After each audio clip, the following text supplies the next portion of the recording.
విజయమేచ్చును.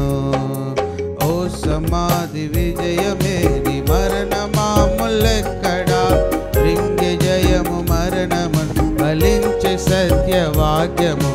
ఓ సమాధి విజయమే నీ మరణమాములెక్కడా, రింగె జయము మరణము ఫలించే సత్యవాక్యము.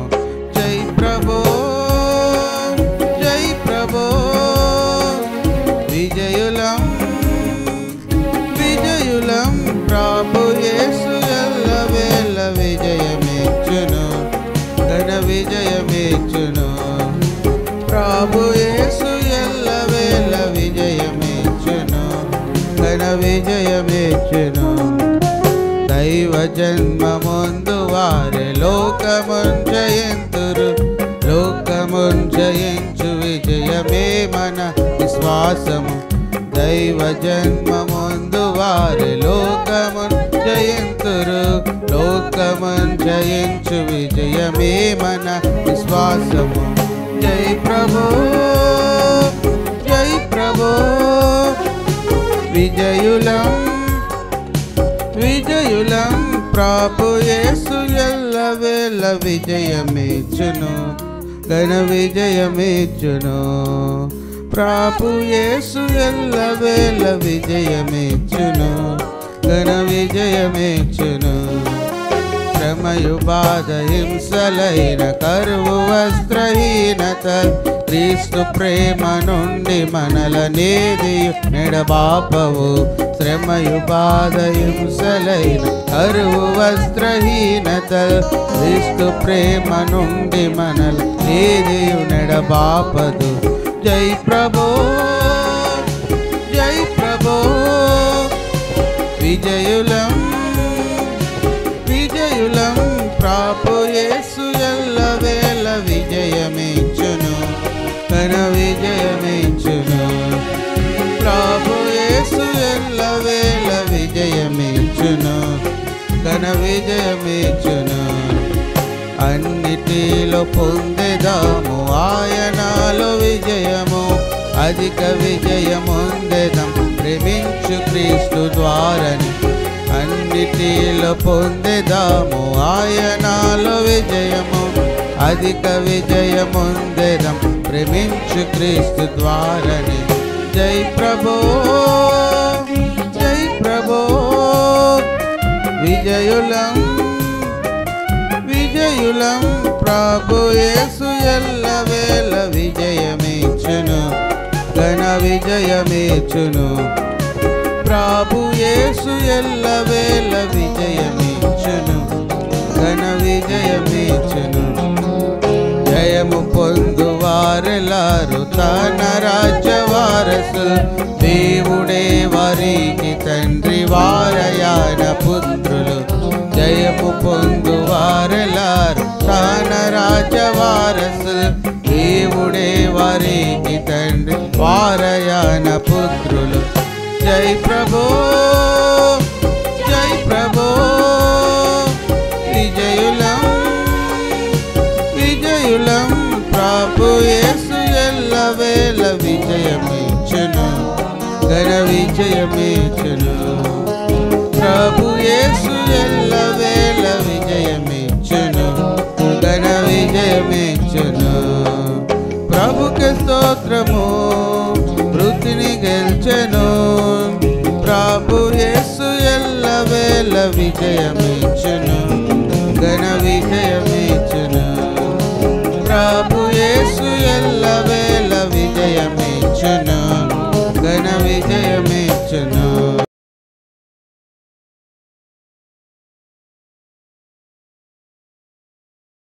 ప్రకటన గ్రంథము 1వ అధ్యాయము 5వ వచనము. ప్రకటన గ్రంథం 1వ అధ్యాయం 5వ వచనం. నమ్మకమైన సాక్షియు, మృతుల్లో నుండి ఆది సంభూతుడుగా లేచిన వాడును, భూపతులకు అధిపతియునైన యేసుక్రీస్తు నుండి కృపా సమాధానం మీకు కలుగునుగాక. అటు రీతిలోనే 18వ వచనం. నేను మొదటి వాడను కడపటి వాడను జీవించువాడను, మృతుడనైతిని గాని ఇదిగో యుగ యుగములు సజీవుడనై ఉన్నాను. చదవబడిన ఈ లేఖనములలో అపోస్తుడైన యోహాను సాక్ష్యం ఇస్తున్నాడు. యేసు ప్రభువారి యొక్క పునరుద్ధానం గురించి లేఖనములు సాక్ష్యం ఇచ్చాయి, ప్రవచనాలు నెరవేర్చబడ్డాయి. అట్టి రీతిలోనే ఇక్కడ పరలోకములో నుండి దూత వచ్చి గొప్ప సాక్ష్యం చెప్తున్నాడు. ఏమి అనంటే, ఆయన మృతుల్లో నుండి ఆది సంభూతుడుగా లేచినవాడు. మరణించడం వాస్తవమే. ఎందుకు మరణించాడో గతించిన శుక్రవారము గుడ్ ఫ్రైడే దినమును మనం ఎంతగానో జ్ఞాపకం చేసుకుంటూ వచ్చాం. లేఖనముల ప్రకారము మన కొరకు ఆయన మరణించెను, లేఖనములు నెరవేర్చబడినట్లు ఆయన సజీవుడిగా తిరిగి లేచినని మరి కొరింథీయులకు రాసిన మొదటి పత్రిక 15వ అధ్యాయంలో మనము చూస్తాం. ఎందుకు చనిపోయాడనంటే, మన పాపముల నిమిత్తమైన మృతి నొందెను. కాబట్టి ఆయన ఎందుకు మరణించాడంటే, మన పాపములను బట్టి ఆయన మరణించాడు. ఒకవేళ ఆయన తిరిగి లేపబడకపోతే మన పాపములు క్షమించబడినట్లు కాదు. మనం ఇంకను మన పాపములోనే ఉన్నాము. అయితే ఆయన సజీవుడిగా తిరిగి లేచాడు కాబట్టి మనము కూడా పాపం మీద జయాన్ని సంపాదించుకున్నాము. మన దేవుని యొక్క ప్రత్యేకత అదే. మరణము ఆయనను బంధించుట అసాధ్యము. మరణ వేదనలను ఆయన జయించిన వాడిగా ఉన్నాడు. మానవుడు కానీ భూమి మీద ఎవరునూ, ఏ దేవుళ్ళు అనబడిన వారు, దేవతలు అనబడిన వారు, మరణం మీద వారికి అధికారం లేదు. కానీ ప్రభు అయిన యేసుక్రీస్తు వారే మరణం మీద ఆధిపత్యమును అధికారమును కలిగిన వాడుగా ఉన్నాడు. లేఖనములు దానికి సాక్ష్యమిస్తున్నాయి. ఆయన తిరిగి లేచాడని చెప్పుటకు ఆదిమ సంఘములో అపోస్తలుల కార్యంలో 1వ అధ్యాయంలో అనేక మంది ఆయనను కనులారా చూసినట్లుగా మనము జ్ఞాపకం చేసుకుంటూ ఉంటాం. అంతేకాకుండా ఇదే కొరింథీయులకు రాసిన మొదటి పత్రిక 15వ అధ్యాయము 5వ వచనంలో కూడా లేఖనములు ఆధారముగా ఉన్నాయి. ఏంటనంటే, ఆయన కేఫాకును తర్వాత 12 కనబడెను. అటుపిమ్మట 500కు ఎక్కువైన సహోదరులకు ఒక్క సమయం అందే కనబడెను. కాబట్టి ఆయన ఇష్టమైనది కాదు. అనేక మంది అనుకుంటూ ఉంటారు, ఆయన మరణించాడు కదా, ఆయన ఎందుకు పనికిరానివాడు, శక్తి లేనివాడు, నిస్సహాయుడుగా ఉన్నాడని. లేదు, ఆయన ఎందుకు మరణించాడు? మన స్థితిని బట్టి, మన పతనాన్ని బట్టి, మన వ్యాధిని బట్టి, మన యొక్క రోగమును బట్టి మరణించాడు. అయితే ఆయన తిరిగి లేపబట్టడం వల్ల కలిగిన గొప్ప మేలు ఏంటంటే, మనము నీతిమంతులుగా తీర్చబడ్డాం. ఒకవేళ ఆయన లేపకబడక ఉండినట్లయితే మనం ఇంకనూ పాపము మన మీద అధికారము చేసి ఉండేది. పాపముకు మనం ఎల్లప్పుడూ దాసులముగానే పిలువబడేవారం. ధర్మశాస్త్రము మనం ఎల్లప్పుడూ మనకు ధర్మశాస్త్రము కింద ఉండేవారం. కానీ ఆయన తిరిగి లేచి వాటన్నిటినీ కూడా వ్యర్థపరిచాడు. మరి కార్యాలన్నీ కూడా వృధాపరిచాడు. ఆ దినము రాత్రి, ఆ గుడ్ ఫ్రైడే నైటు, శుక్రవారము సాయంత్రం ఆయనను సమాధి దగ్గరకు తీసుకుని వెళ్ళి ఒక రాతిని దానికి అడ్డముగా ఉంచి ప్రభుత్వము, రోమా ప్రభుత్వం సీల్ చేసింది. ఇది ఎవరు తీయటానికి లేదు, ఇది ఎవరు తీయడానికి అంగీకారం లేదు, ఒప్పుకోరని ప్రభుత్వం ముద్రేసింది. అయితే తెల్లవారుజామునే ఆదివారము పెందలకడే అప్పటికే ఆ యొక్క డోరు రాతి అంతా దొర్లించబడి ఉన్నది. ఖాళీ సమాధి ఉంది అక్కడ యేసు ప్రభు వారు లేరు. అంటే ఒక ప్రభుత్వము, ఒక అధికారము, ఒక అపవాది ఆయనను బంధించలేకపోయింది. ఆయన సామర్థ్యమును ఎవరును జయించడానికి వీల్లేకుండా పోయారు. ఆయన సమాధి చేయబడ్డాడు.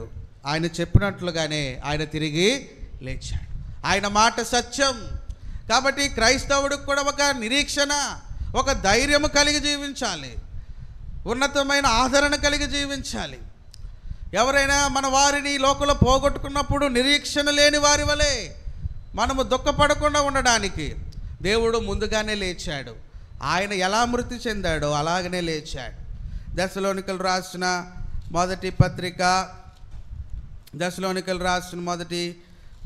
4వ అధ్యాయం 14వ వచనం, యేసు మృతి పొంది తిరిగి లేచినని మనము నమ్మని ఎడల అదే ప్రకారం యేసునందు నిద్రించిన వారిని దేవుడు ఆయనతో కూడా వెంట పెట్టుకొని వచ్చు. ఆయన మృతి చెందాడు, తిరిగి లేచాడని మనం విశ్వసించాం. కాబట్టి అట్టి రీతిలోనే మనం అందరము కూడా తిరిగి లేపబడతాం. బైబిల్లో అనేక మంది మరణించిన వారు ఉన్నారు, వారందరూ తిరిగి లేపబడ్డారు. 10 మంది ఉన్నారు బైబిల్ అంతటిలో, వారు మరణించారు, తిరిగి లేపబడ్డారు. ఇది గొప్ప కార్యము. ఎవరు చనిపోయిన వాడు ఎవడో తిరిగి లేపబడటం చరిత్రలో లేదు. అటువంటిది క్రీస్తు యేసు ద్వారా అనేక మంది లేపబడ్డారు. కొత్త నిబంధనలో చూస్తే 3 లేపబడ్డారు. నాయను విధవరాలు కుమారుడు, తర్వాత లాజరు లేపబడ్డాడు, యాయిరు కుమారుడు లేపబడ్డాడు. వీరందరూ యేసు ప్రభు శక్తి ద్వారా తిరిగి లేపబడటానికి వారు సిద్ధపడ్డారు. 3 రకాలుగా వారు లేపబడవచ్చు. బైబిల్లో మనం చూస్తే కనుక మత్తయి సువార్త 27వ అధ్యాయము 52వ వచనం, మత్తయి సువార్త 27వ అధ్యాయము 52వ వచనంలో ఈ మాటను మనం చూస్తే కనుక, మరి సమాధులు తెరవబడి నిద్రించిన అనేక మంది పరిశుద్ధుల శరీరం లేచిన. ఎప్పుడు ఇది? యేసు ప్రభు వారు శిరస్సు కలువరి శిలువలో 7 మాటలు పలికిన వెంబడే ఆయన బిగ్గరగా కేకవేసి ప్రాణం విడవగానే ఏమైందో తెలుసా అండి? భూమి మీద దేవాలయపు తెర పైనుండి కిందకి వరకు 2గా చినిగిపోయినాయి. భూమి వణికింది, బండలు బద్దలైపోయినాయి. వెంటనే జరిగిన సంగతి ఏంటంటే, సమాధులు, ఆయన మరణమే అనేక మంది మరి మృతులు తిరిగి లేపబడ్డారు. ఆయన చనిపోతేనే తిరిగి లేపబడ్డారు, మొట్టమొదటిది. రెండవది యోహాను సువార్త 5వ అధ్యాయంలో మనం చూస్తే కనుక, ఆయన శబ్దము విని లేపబడతారట. ఆయన స్వరము వినగానే లేపబడతారట. 5వ అధ్యాయం 28వ వచనం యోహాను సువార్త, దీనికి ఆశ్చర్యపడకుడి, ఒక కాలం వచ్చున్నది, ఆ కాలమున సమాధుల్లో ఉన్న వారందరూ ఆయన శబ్దము విని, మేలు చేసిన వారు జీవ పునరుద్ధానమునకు, కీడు చేసిన వారు తీర్పు పునరుద్ధానమునకు బయటకు. రెండవసారి ఎలాగంటే, వారందరూ ఆయన స్వరం వింటారట. ఆయన స్వరము వినగానే అనేక మంది లేపబడతారట. మృతులుగా ఉన్నవారు లేపబడతారు.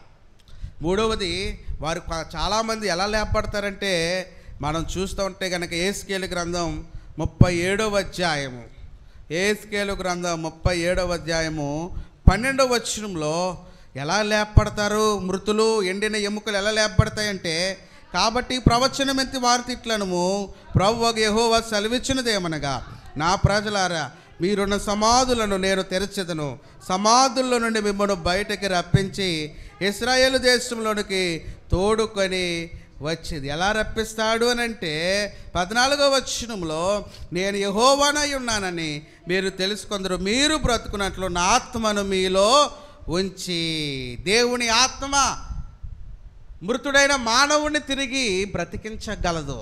దేవుని ఆత్మ కలిగి మనం ఈ లోకంలో మరణిస్తున్నాం, పరిశుద్ధాత్మను పొందుకొని ఈ లోకంలో మరణిస్తున్నాం. కాబట్టి ఆయన ఆత్మ మనందరినీ తిరిగి లేపబడతాడు. అంతేకాకుండా ఇదే అధ్యాయంలో ఆయన ఊపిరి లేపబడతామంట. మనం లేపబడటానికి కారణము ఆయన ఊపిరి. మనల్ని దేవుడు సజీవంగా ఉంచుతాడు. మనం ఆరాధిస్తున్న దేవుడు మృతుడు కాదు. అందుకే మనము భూమి మీద సాగిలపడి మన శిరస్సు వంచుకొని ఆరాధించక్కర్లేదు. ఆయన ఎక్కడున్నాడంటే ఆకాశమందు ఉన్నాడు. అపోస్తుల కార్యాలు 1వ అధ్యాయము, అపోస్తుల కార్యాలు 1వ అధ్యాయము, 1వ అధ్యాయం అపోస్తుల కార్యములు 8వ వచనము, ఆయనను పరిశుద్ధాత్మ మీదకి వచ్చినప్పుడు మీరు శక్తి దొందరు కనుక మీరు యెరూషలేములోను యోదయ సమరయ దేశములందంతటను భూదిగంతముల వరకును నాకు సాక్షులైందురని వారితో చెప్పిన ఈ మాటలు చెప్పి వారు చూచుండగా ఆయన ఆరోహణమాయను. అప్పుడు వారి కనులో కనబడకుండా ఒక మేఘం ఆయనను కొనిపోయాను. కాబట్టి ఆకాశమునకు ఆయన ఆరోహణమయ్యాడు, పైన ఉన్నాడు.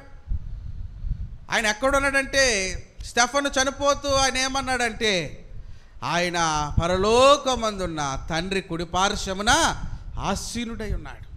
మరణమును జయించాడు మన ప్రభువు. అదే మన దేవుడు ఉన్నటువంటి ప్రత్యేకత. ఎంత గొప్ప కార్యం అంటే, ఇప్పుడు ఆయనందు విశ్వాసం ఉంచిన వారు కూడా పునరుద్ధాన శక్తిని పొందుకుంటారు. వారు కూడా సజీవులుగా లేపబడతారు. తన బిడ్డలైన వారు సమాధిలో ఉండరు, కుళ్ళు పట్టనేడు దేవుడు. వారందరూ తిరిగి లేపబడి ప్రభుతో సదాకాలము ఆయనతో జీవించడానికి సిద్ధపడుతున్నారు. వారికి ఇంకా మరణ వేదనలు, భయములు ఏదీ ఉండదు.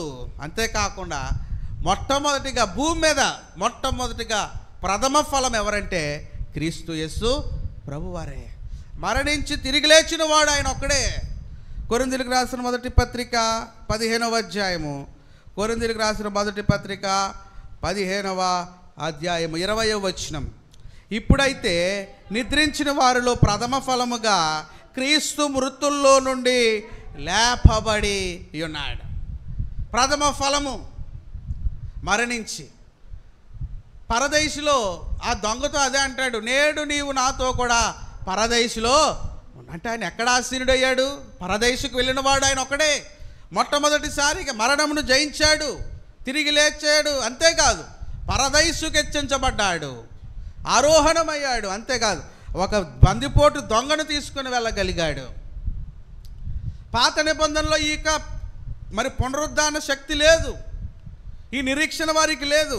యోబు గ్రంథము 19వ అధ్యాయం, యోబు గ్రంథం 19వ అధ్యాయం 19వ అధ్యాయము 27వ వచనంలో రాయబడి ఉంది. 25 అయితే నా విమోచకుడు సజీవుడనియు తర్వాత ఆయన భూమి మీద నిలుచుననియు నేను ఎరుగుదును. చూసారా, ఆయన విమోచకుడు సజీవుడు. ఆరంభము నుండి ఆయన పునరుద్ధాన బలాన్ని భక్తులు అనుభవిస్తున్నారు. ఆయన సజీవుడుగా ఉన్నాడు. అబ్రహాము ఆయన పునరుద్ధాన దినం కొరకు ఎదురు చూశాడు. మోషే క్రీస్తు పునరుద్ధాన దినం కొరకు ఎదురు చూశాడు. అందుకే పేతురు రాసిన మొదటి పత్రిక 4వ అధ్యాయంలో కూడా యేసు ప్రభు వారు చేసిన కార్యాన్ని మనం చూస్తే కనుక, పేతురు రాసిన మొదటి పత్రిక 3వ అధ్యాయం 19వ వచనం, దేవుని దీర్ఘశాంతం ఇంకా కనిపెట్టుచుండినప్పుడు పూర్వము నోవహు దినముల్లో ఓడ సిద్ధపరచబడుచుండగా అవిధేయులైన వారి యొద్దకు అనగా చెరలో ఉన్న ఆత్మల యొద్దకు ఆయన ఆత్మరూపుగానే వెళ్ళి వారికి ప్రకటించును. ఆ ఓడలో కొందరు అనగా 8 మంది నీటి ద్వారా రక్షణ. ఎంత సామర్థ్యం కలిగిన విజయాన్ని సంపాదించుకున్నాడంటే, పాత నిబంధనలో ఉన్న ధర్మశాస్త్రం క్రిందనటువంటి భక్తులందరూ ప్రభు కొరకే వారు కనిపెడుతున్నారు. పునరుద్ధాన శక్తి కొరకు కనిపెడుతున్నారు, మరణం మీద జయం కొరకు కనిపెడుతున్నారు. కానీ వారికి సమాధానం లేదు, వారికి ఏ విధమైన పునరుద్ధాన బలం లేదు. చచ్చిన వారి వల్ల వారు ఉన్నారు, పాతాళంలో వారు ఉన్నారు, చెరలో ఉన్నారు, చీకట్లో ఉన్నారు. అటువంటి వారి దగ్గరికి వెళ్ళి ఈ పునరుద్ధానుడైన యేసు ప్రభు వారికి ప్రకటించి వారందరినీ రక్షించుకోగలిగాడు. వారందరినీ పరదేశుకు తీసుకొని ఆయన పోగలిగాడు. ఎఫెసీ పత్రిక 4వ అధ్యాయం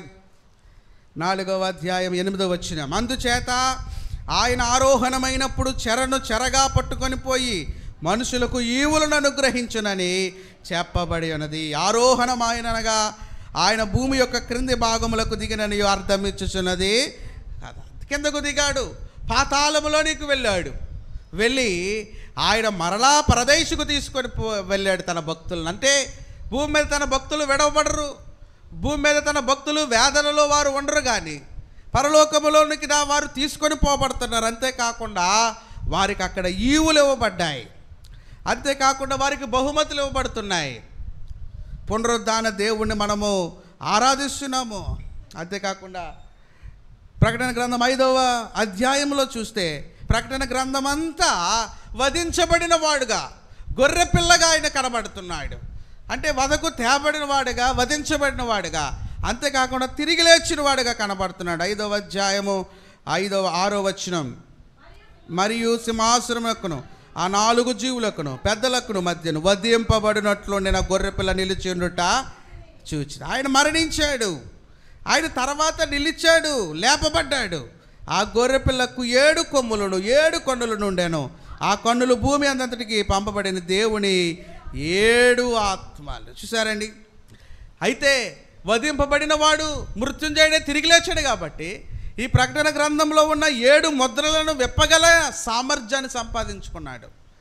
ఈ యొక్క తెగుళ్ళు, ఈ వ్యాధులు అంతటినీ ఆయన దానిని ఒప్పించేయగలిగాడు. ఈ భూమి మీద నిత్య నాశనానికి ఎవరైతే ఆయన మరి అవిశ్వాసులుగా ఉన్నారో, అవిధేయులుగా ఉన్నారో ఆయన నిలవబెట్టాడు. సువార్తను ఆయన స్థాపించాడు. దేని మీద ఆధారపడింది సువార్త అంటే? క్రీస్తు యేసు పునరుద్ధానం మీద ఆధారపడి ఉంది. అందుకే అపోస్తలుడైన పౌలు అన్నాడు, పునరుద్ధానుడైన క్రీస్తును ప్రకటించుచున్నాము, దానికి మేము సాక్షులము అని చెప్పాడు.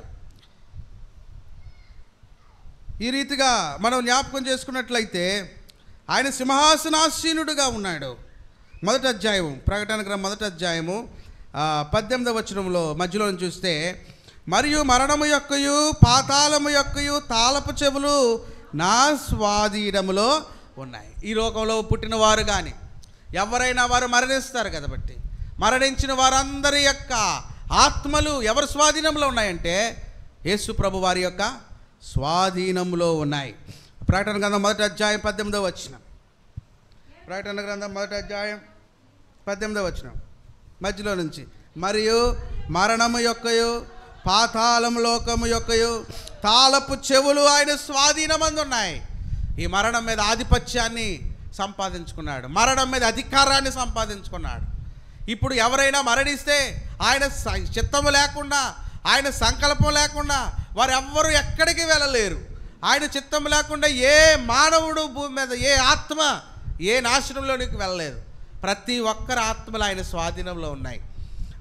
ఆ దినం వచ్చినప్పుడు ప్రభువునందు విశ్వాసం ఉంచిన వారందరినీ, ఆయన యందు నిరీక్షణ ఉంచిన వారందరినీ ప్రభు ఆయన దగ్గర ఉంచుకుంటాడు. తర్వాత తీర్పు దినం రాబోతుంది. ఎవరైతే అవిధేయులుగా ఉన్నారో, ఈ సువార్తకు లోబడిన వారుగా ఉన్నారో, ఈ లోకంలో దుష్టులుగా ఉన్నారో, భూమి మీద వారికి ఒకవేళ ఏ విధమైన తీర్పులు లేకపోయినప్పటికీ ఆ న్యాయపీఠం ముందు వారందరూ నిలబడతారు.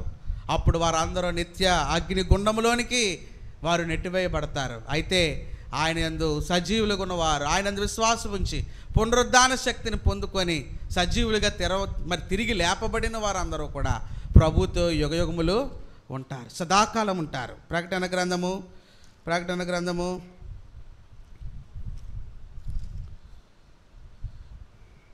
15వ అధ్యాయము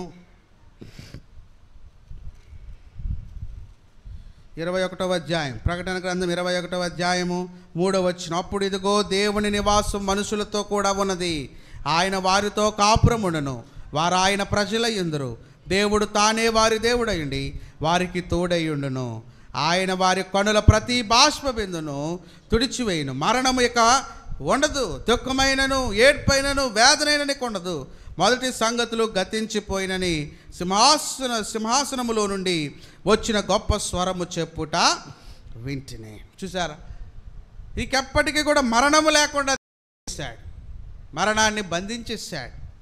ఇదే ప్రవచనాలు బైబిల్ గ్రంథములు ఉన్నాయి. యెషయా భక్తుడు కూడా దీని గురించి ప్రవచిస్తూ ఉన్నాడు. 700-800 సంవత్సరాల ముందే ఆయన దీనిని ప్రకటించి ఆ యొక్క మరణాన్ని ఏ రీతిగా ఆయన బంధించాడో తన యొక్క గ్రంథములో ఆయన ఎప్పుడో రాశాడు. 25వ అధ్యాయము, యెషయా గ్రంథము 25వ అధ్యాయము 5వ వచనం, ఎండిన దేశములో ఎండవేడి మణిగిపోవునట్లు నీవు అన్యుల ఘోషను అణిచివేస్తువి, మేఘ ఛాయ వలన ఎండ అణిచివేయబడినట్లు, బలత్కారుల జయకీర్తన అణిచివేయబడినట్లు, ఈ పర్వతం మీద సైన్యములకు అధిపతిగా యెహోవా సమస్త జనముల నిమిత్తము క్రొవిన వాటితో వెదు చేయును. 8వ వచనం అండి, మరెన్నడును ఉండకుండా మరణమును ఆయన మిరింగి, మరణం మీద ఎంత ఆధిపత్యాన్ని యేసు ప్రభు సంపాదించుకున్నట్టు మిరింగి వేశాడు. చూడండి, పాము, పెద్ద పాము ఏం చేస్తుందంటే చిన్న చిన్న పాములను, జీవులను ఏం చేస్తుంది? మృంగి వేస్తుంది. వాటికి ఇంకా జీవం లేదు, ఇంకా లోపలికి వెళ్ళినది ఎట్టి పరిస్థితుల్లో బతకలేదు. అలాగా యేసు ప్రభు మరణాన్ని ఏం చేశాడు? మృంగి వేశాడు. ప్రభు అయిన యెహోవా ప్రతి వాని ముఖం మీద బాష్ప బిందువులను తుడిచివేయను. ఆ మరణము గురించి భయపడిన వారందరికీ మరణం మీద అధికారం, మరణం మీద, పాతాళము మీద ఆయనకి తాళపు చెవులు గలవాడై ఉన్నాడు. కాబట్టి ఉదయకాల సమయంలో ప్రభువును మనం ఆరాధించడానికి సిద్ధపడుతున్నాం. గతించిన శుక్రవారం చెప్పాం, నరునికి ఆయుష్ దినాలు 70, 80, 90 సంవత్సరాలు ఇచ్చాడు, 80 సంవత్సరాలు ఇచ్చాడు. కానీ ప్రాణం పోయినప్పుడు మాత్రం 1 నిమిషమే ఇచ్చాడు. ఎంత శక్తిని మృంగివేశాడో చూడండి. మరణాన్ని ఎంతగా ప్రభువు జయించాడో మనం చూస్తున్నాం. మరణములో ఆయన ఎటువంటి వాడంటే పునరుద్ధానుడు, అంతేకాదు ప్రథమ ఫలముగా ఉన్నాడు. మొట్టమొదటిగా ఆయన మాత్రమే మరణమును జయించిన వాడుగా ఉన్నాడు. ఈ భూమి మీద ఆయన బ్రతికించాడు, అనేక మందిని బ్రతికించాడు. 5 రోజులు అయిపోయిన 4-5 రోజులు అయిపోయిన లాజరు సమాధిలో ఉన్నాడు, ప్రేత వస్త్రముల చేత చుట్టబడ్డాడు. ఎంతోమంది ఉన్నారు, ప్రధాన యాజకులు ఉన్నారు, పరిసయ్యులు ఉన్నారు, సద్దుకాయలు ఉన్నారు, గనులు ఉన్నారు, శ్రేష్టమైన వారు ఉన్నారు. కానీ ఎవరైనా లేపారా? లాజరు బయటికి రావని ఎవరు పలకలేదు. ఎందుకంటే వారికి ఎవ్వరికి అధికారం లేదు, వారి ఎవ్వరికి సామర్థ్యం లేదు. దేవుడు అన్నాడు అక్కడ, మృతునందించువాడను నేనే, బ్రతికించువాడను నేనే అని చెప్పాడు. కాబట్టి ఏమన్నాడు, 4 దినాలు అయిపోయింది, అప్పటికే దుర్వాసన వస్తుంది. ఆ ప్రదేశం అంతా కూడా అనేక మంది జనసమూహం వచ్చారు. వచ్చి వీరందరూ చూడండి, యేసుప్రభు సమాధుల దొడ్డుకు వచ్చాడంటే ఏదో ఒకటి కార్యం చేస్తాడని ఆశించి వచ్చారు.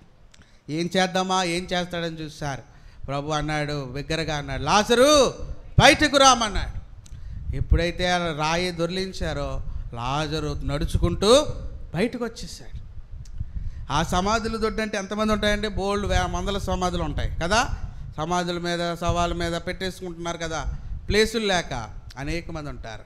కాబట్టి యేసుప్రభు ఒక పేరు పెట్టి పిలిచాడు. ఆయన పేరేంటి? లాజరు. ఆయన ఒక్కడే సజీవుడిగా తిరిగి లేచాడు. ఆయన చనిపోయినప్పుడు అనేక మంది సమాధుల నుంచి వచ్చారు. అప్పుడు ఆయన ఎవరి పేరు చెప్పలేదు. ఆయన మరణించిన దాటికి భూమి అదిరిపోయింది. అదిరిపోతే ఆ ఘోషను బట్టి చనిపోయిన వారు, మృతులైన వారు సజీవులుగా తిరిగి లేపబడ్డారు. అంత అధికారము ప్రభు అయిన యేసుక్రీస్తు వారు మాత్రమే భూమి మీద కలిగి ఉన్నాడు. మరణము ఆయనను బంధించుట అసాధ్యము. అపోస్తుల కార్యంలో 3వ అధ్యాయం అంటాడు, అపోస్తులైన పేతురు అంటాడు, మీరు జీవాధిపతిని చంపితిరి, జీవమిచ్చేవాడిని మీరు చంపారు. అయితే దేవుడు ఊరుకుంటాడా? తన ప్రియ కుమారుడిని ఆయన తిరిగి లేపాడు.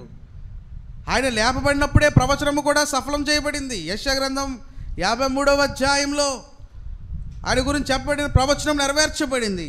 10వ వచనము చివరి లైను, అతడు దీర్ఘాయుష్మంతుడగును, యెహోవా ఉద్దేశము అతని వలన సఫలమగును.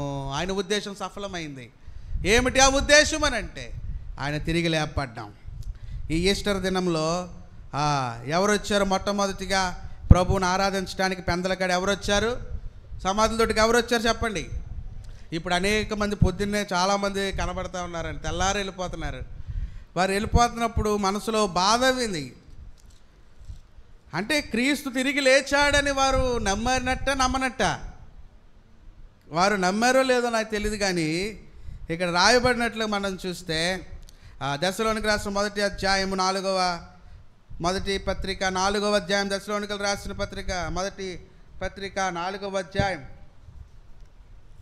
చదవండి.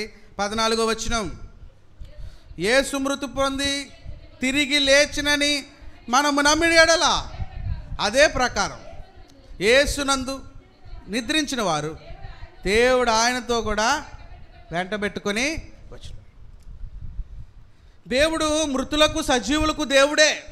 కానీ కొత్త నిబంధనలో మార్కు సువార్త 12వ అధ్యాయంలో అన్నాడు కదా, ఆ సద్దుకాయలో చెడుతారు పునరుద్ధానం లేదని. పునరుద్ధానం లేదని వారు అడుగుతున్నప్పుడు ఆయన ఏమంటాడంటే, ఆయన మృతులకు దేవుడు కాదు, సజీవులకే. మరి వారి గురించి ప్రార్థించినప్పుడు దేవుడు వింటాడా? చనిపోయిన వారు సంవత్సరానికి ఒకసారి వెళ్ళి వాళ్ళ ముఖం చూస్తే ఇక సంవత్సరం అంతా అనేక మంది తొక్కుంటూ వెళ్ళిపోతున్నారు. నువ్వు కాపాడుకుంటున్నావా? లేదు. ఆయన సజీవుడు, ఆయన తిరిగి లేచాడు. కాబట్టి ఆయన యందు విశ్వాసం ఉంచిన వారు కూడా సజీవులుగా తిరిగి లేపబడతారు. కాబట్టి బైబిల్ గ్రంథంలో ఎవరు సమాధుల దగ్గరికి వెళ్ళలేదు, ఒకరే వెళ్ళారు, స్త్రీలు ఇద్దరే వెళ్ళారు. ఎందుకంటే ఆయన యేసు ప్రభు తిరిగి లేపబడతాడని వారిని విశ్వసించి వెళ్ళారు. శిష్యులు వెళ్ళలేకపోయారు, వారికి విశ్వాసము లేదు, ఇంట్లో ఉండిపోయారు, ఏడుస్తున్నారు. మత్తయి సువార్త 28వ అధ్యాయము మొదటి వచనం నుండి. మత్తయి సువార్త 28వ అధ్యాయం మొదటి వచనం. విశ్రాంతి దినము గడిచిపోయిన తర్వాత ఆదివారమున తెల్లవారుచుండగా మగ్దలేని మరియయు వేరొక మరియయు సమాధిని చూడవచ్చారు. ఇదిగో ప్రభువు దూత పరలోకం నుండి దిగి వచ్చి రాయి పొరలించి దాని మీద కూర్చుండి అప్పుడు మహాభూకంపము కలిగాను. చూసారండి, ఆయన మరణించినప్పుడు భూకంపం వచ్చింది, ఆయన తిరిగి లేపబడినప్పుడు కూడా భూకంపము వచ్చింది.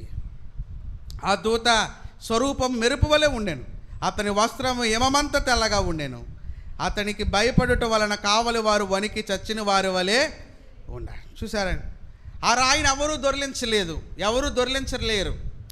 అప్పటికే అక్కడ ఉన్నటువంటి సైనికులు ఉన్నారు, ఈయన ఎక్కడ లేచి వెళ్ళిపోతాడో చెప్పాడు కదా, ఈయన లేచి వెళ్ళకుండా ఉండడానికి అక్కడ కావలి వారు ఉన్నారు. ఎప్పుడైతే ఈ సౌండ్ విన్నారో, ఈ శబ్దం విన్నారో, ఆయన తిరిగి లేపబడినప్పుడు ఏ ప్రభావం వచ్చిందో తెలియదు ఆ ప్రాంతంలో. కానీ అక్కడ ఉన్న భటులు ఏమైపోయారంటే చచ్చిన వారి వలె అయిపోయారు, బిగిసిపోయారు, ఎవరికి మాట లేదు. ఆ తేజస్సు, ఆ మహిమ ఆ సమాధిలో నుండి బయటకు వచ్చేసింది. ఇద్దరు స్త్రీలు వెళ్ళారండి సమాధుల తోటికి, తెల్లవారే పెందలకడే వెళ్ళినప్పుడు వారు ఎందుకు వెళ్ళారంటే, ఆమె అంటది కదా మత్తలేని మరి, నా ప్రభువును నేను చూడటానికి వచ్చాను, ఒకవేళ ఆయన ఇంకా లేకపోకుండా ఉంటే నేను తీసుకెళ్ళిపోతాను ఆ బాడీని. ఇక్కడ ఏమి చూపిస్తుందంటే వ్యక్తిగతమైన ఆరాధనను జ్ఞాపకం చేస్తుంది.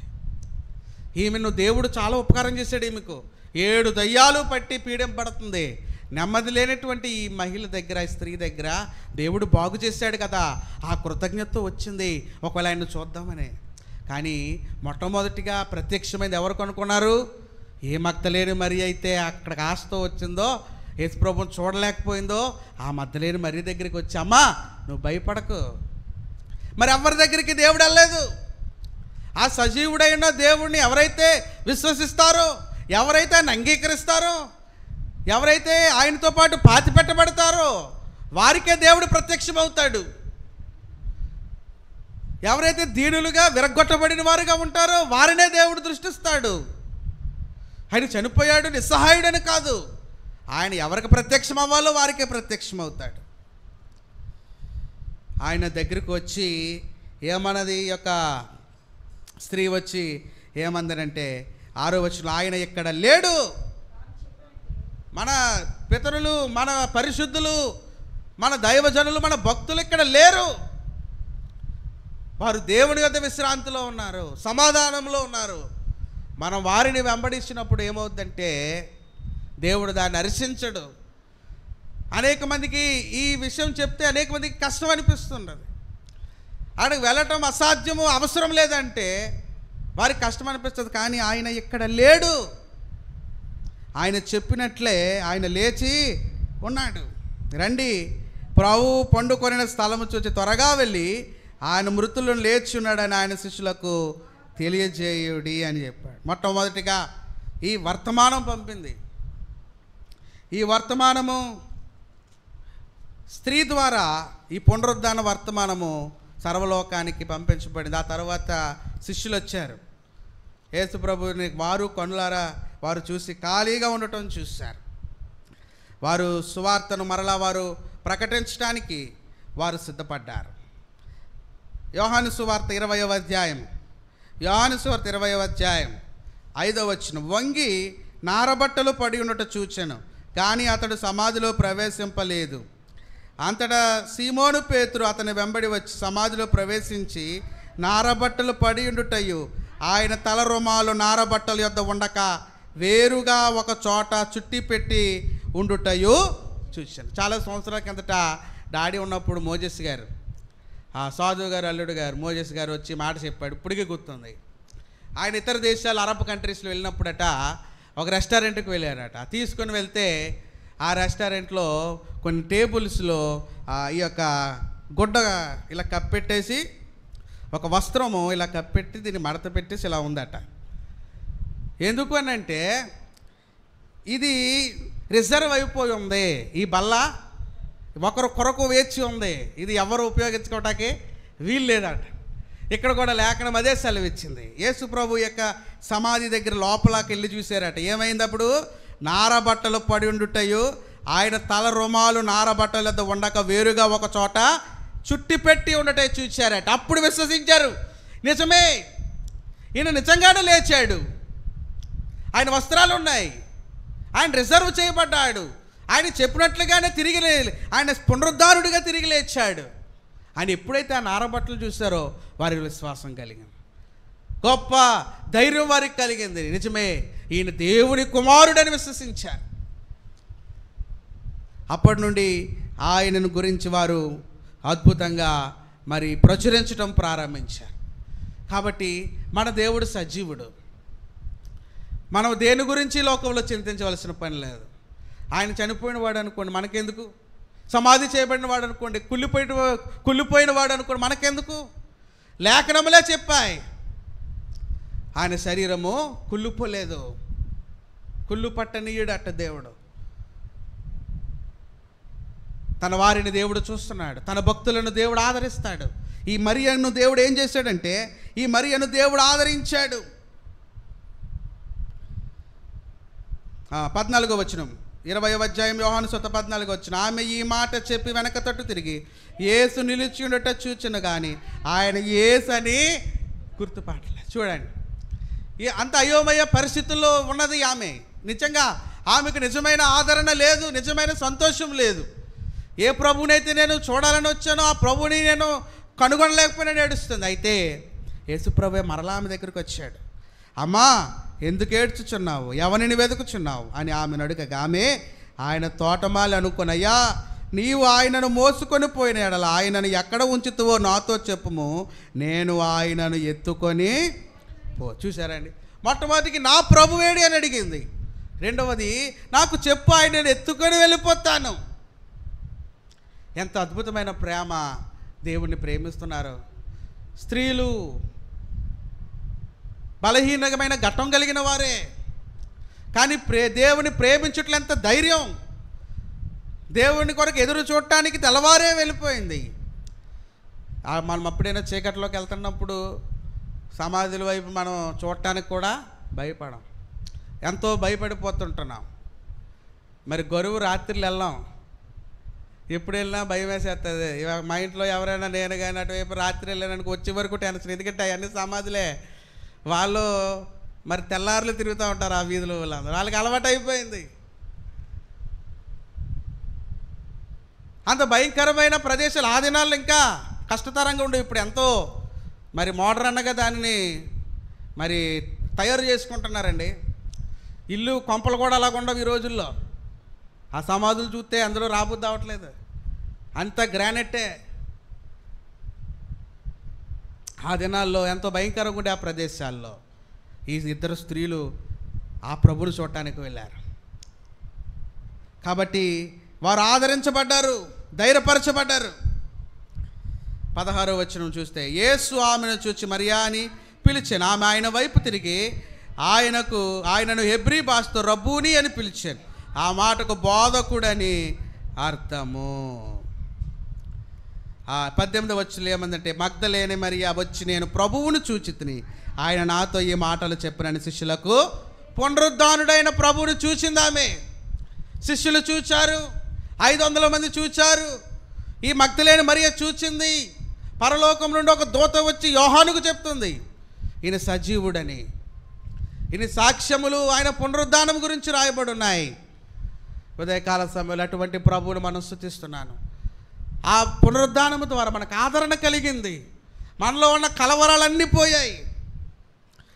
శత్రువు మన మీద ఏమాత్రం విజయం పొందలేడన్న విషయాన్ని క్రైస్తవుడు గ్రహించాలి. ఆ సమాధుల్లో ఆయన లేడు, ఆయన తిరిగి లేచాడు. ఎక్కడున్నాడు? సింహాసనాసీనుడుగా ఉన్నాడు. తండ్రి కుడిపార్శ్వమునున్నాడు. ప్రతి మానవులు చూస్తున్నాడు. నీ కొరకు నా కొరకు ఆయన ఏం చేస్తున్నాడంటే, యోహాను మొదటి పత్రిక 2వ అధ్యాయము, యోహాను మొదటి పత్రిక 2వ అధ్యాయము 1వ వచనము, నా చిన్నపిల్లలారా మీరు పాపము చేయకుండుటకై ఈ సంగతులను మీకు రాయిచున్నాను.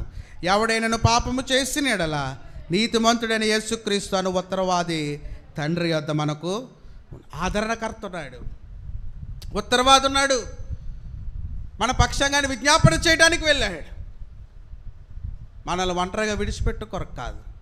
ఆయన వెళ్ళిపోతూ ఏం ఇచ్చాడంటే శిష్యులందరికీ ఏమిచ్చాడు? ఆదరణకర్తనిచ్చాడు, తన ఆత్మనిచ్చాడు.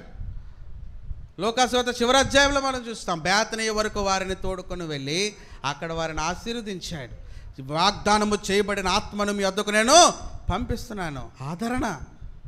ఈ పునరుద్ధానం ద్వారా సర్వలోకానికి ఏడ్చే వారికి, మన వారిని కోల్పోయిన వారికి మేము పొందుకున్నామంటే ఆదరణను పొందుకున్నాం. ఆయన పునరుద్ధానుడై లేచట ద్వారా. ఆయన తిరిగి లేపబడలేదనుకోండి, మనకి ఆదరణ కూడా ఉండేది, ఏడుతూనే ఉండు వాళ్ళం.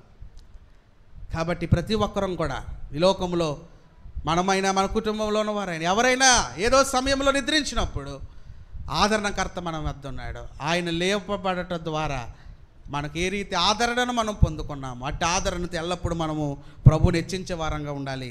చివరిగా యోహాను రాసిన ప్రకటన గ్రంథం 1వ అధ్యాయము 5వ వచనం అందరం కలిసి బిగ్గరగా చదువుకుందాం. నమ్మకమైన సాక్షియు, మృతుల్లో నుండి ఆది సంభూతుడిగా లేచిన వాడును, భూపతులకు అధిపతియునైన యేసుక్రీస్తు నుండి కృపా సమాధానములు మీకు కలుగునుగాక. 18వ వచనం.